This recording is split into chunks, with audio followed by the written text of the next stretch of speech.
欢迎回来。航天科学家团队进校园暨当代杰出华人科学家公开讲座活动今天继续在香港举行。中国工程院院士、长征系列火箭总设计师龙乐豪及天问1号火星探测器总设计师孙泽洲与港大学子探讨航天梦想。龙乐豪表示，中国航天取得成就的法宝是航天精神，爱国是天经地义。孙泽洲鼓励香港青年参与国家星际探索事业。活动现场，青年学生多次报以热烈掌声。演讲结束后的会场更是变身大型追星现场。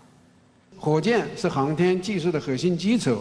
而且还有一句话，就是火箭的运载能力有多大，航天的舞台就有多大。这个话呢，应该说是一点都不会夸张的。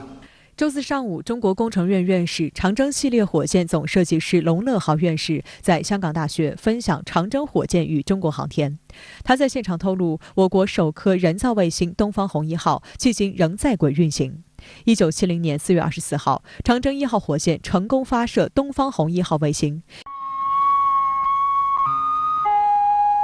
一首东方红乐曲响彻寰宇，拉开了中国人探索宇宙奥秘的序幕。我要讲的这里是强调一句，中国的航天始终是在美国人的风手当中长大的。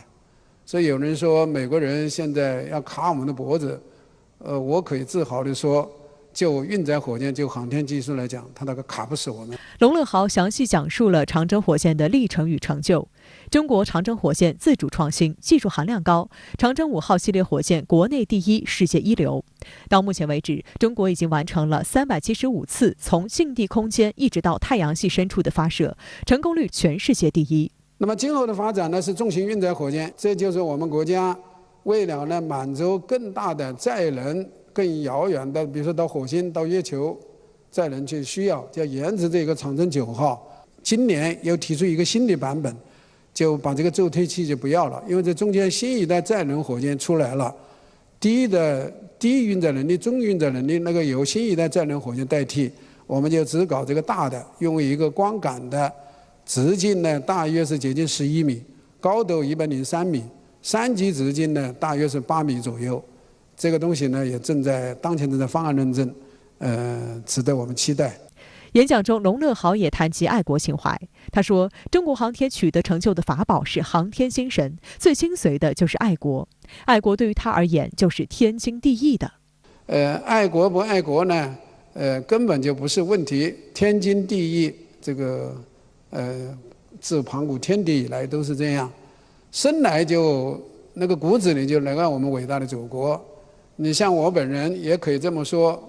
我就是一个典型的知识改变命运这样一个典型的代表。可以说没有共产党就没有新中国，也就没有我龙乐豪的今天。我曾经是一个从刘备上走下来的火箭总设计师。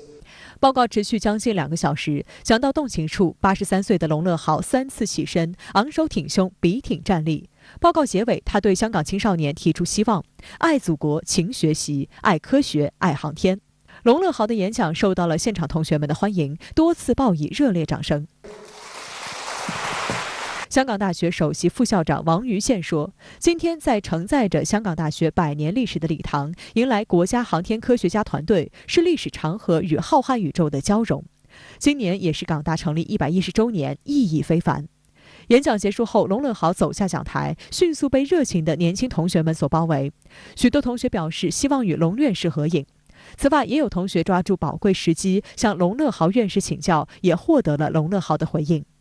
天问1号火星探测器总设计师孙泽洲随后又进行了天问1号的探火之路主题报告。开始前，他播放了天问1号任务宣传片，除了开伞，还首次公开了抛背照和落火监视相机拍的几秒珍贵画面。现场师生纷纷举起手机拍摄。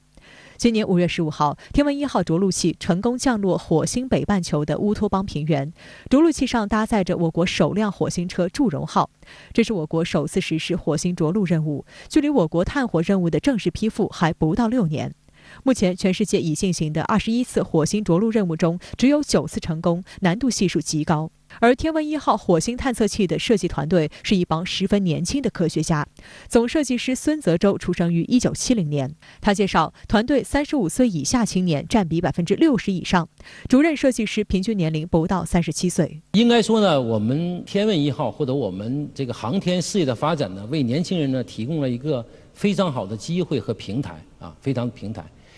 同时呢，这个过程中呢，年轻人呢有这样一个舞台呢，可以更好的去展示自己的才华，去实现自己的梦想。我们在这个团队的建设中呢，应该说非常注重呢一个团队的一个梯度的一个培养和一个发展。孙泽洲说，抵达火星表面只是探火征途的第一步，未来还将通过小行星探测、火星取样返回等实现技术上新突破、科学上新发现。天问1号点燃了中国星际探测的火种，热切欢迎香港同胞参与到国家星际探索事业。这次来到香港，也有很多香港科技业的同事在问，就说我们能不能参加到我们的这个行星探测和我们国家的这种航天的这个任务当中去呢？其实我觉得是完全可以的。我也特别希望呢，尤其在我所从事的这个领域里头，就行星探测这个领域里头，应该能够跟我们香港大学，包括我们在香港的其他的高校啊，或者其他的这種科研或者這個企業啊，有更多的合作。一班人可以從歷史入面想像自己可以到月球，今日就真係有人做到，就覺得不可思議。係會覺得好偉大咯，因為中國有一個好窮嘅一個起始點去開始太空嘅旅程，咁到最後依家係國家咁富強，係可以即係成功咁樣進行到咁多次